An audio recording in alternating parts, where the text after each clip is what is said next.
Hey guys, today I'm going to tell you how to erase iPhone before selling. If you're using any iPhone and you want to sell your iPhone, so let's see how can you easily erase your iPhone before selling. So you must have to open up your settings. In settings, just scroll down and look for general settings.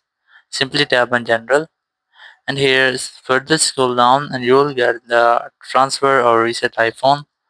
Just tap on it and here select erase all content and settings.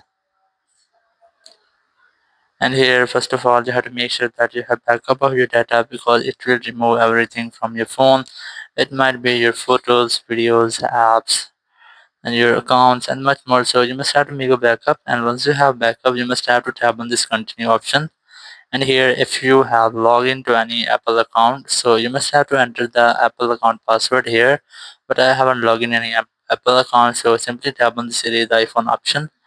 And here, enter your passcode and after that your phone will be restart and it will completely erase everything from your phone.